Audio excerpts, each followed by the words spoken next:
Hi everyone, Evie here, the Greek goddess of great reading. Today I will be reviewing Flaming Dove by Daniel Arenson. The Battle of Armageddon was finally fought and ended with no clear victor. Upon the mountain, the armies of hell and heaven beat each other into a bloody, uneasy standstill, leaving the earth in ruins. Armageddon should have ended with heaven winning, ushering in an era of peace. That's what the prophecies said. Instead, the two armies, one of angels, one of demons, hunker down in the scorched planet, lick their wounds, and gear up for a prolonged war with no end in sight. In this chaos of warring armies and ruined landscapes, Laila doesn't want to take sides. Her mother was an angel, her father a demon. She is outcast from both camps, and yet both armies need her, for with her mixed blood, Laila can become the ultimate spy, or ultimate soldier.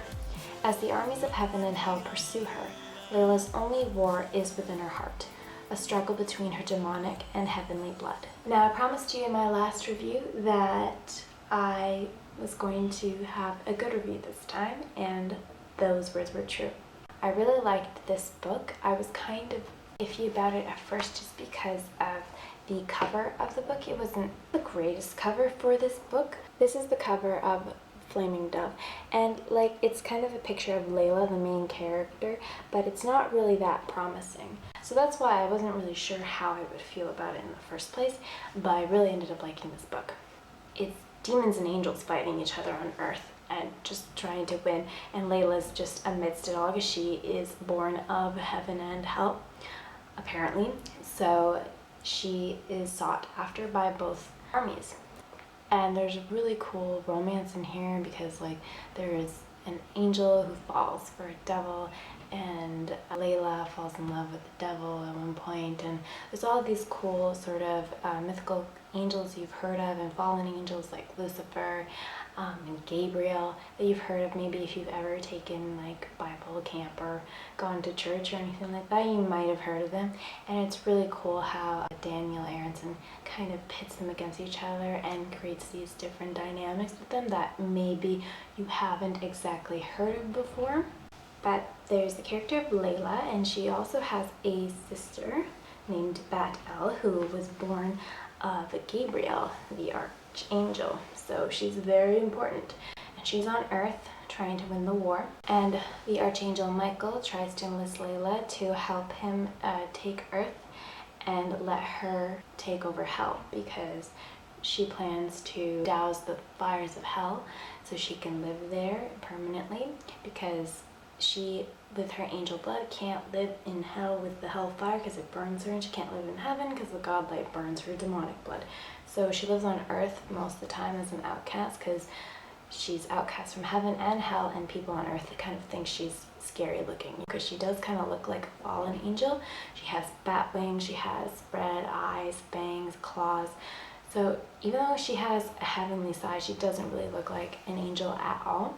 But I really like this book because it kind of gives the message that not everything is good or evil. It's displayed a lot in the book, especially in the character of Laila and in the characters of a lot of other people in the book, like Bat-El, her sister, who falls in love with a demon, and she's kind of at war with herself because she feels like, how could I do this? This is a sin.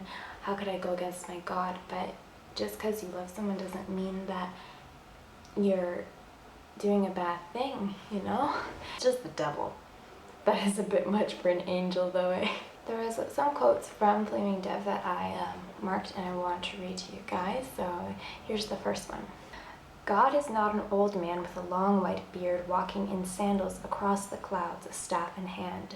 He does not speak in words, but in whispers inside you. The fire in these candles and the light in the sky, those are God's voices that speak to us. He talks to you as much as he speaks with me. He is with you, and heaven's gates will always be open to you.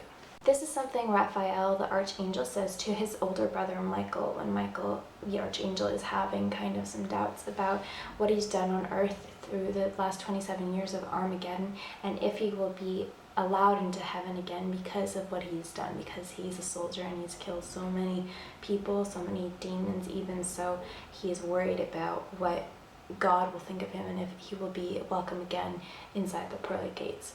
But Raphael kind of tells him that God is all around you and you can speak to him whenever you want, but he is not one being. And I kind of like that idea because everyone does kind of think that God is, some great man in the sky, or woman, whichever you prefer. But I think it's better to not even put a gender or a person on it.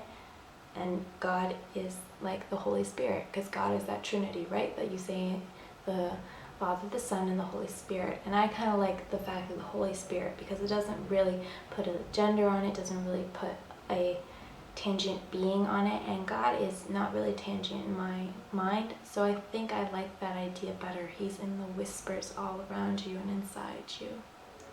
I like that.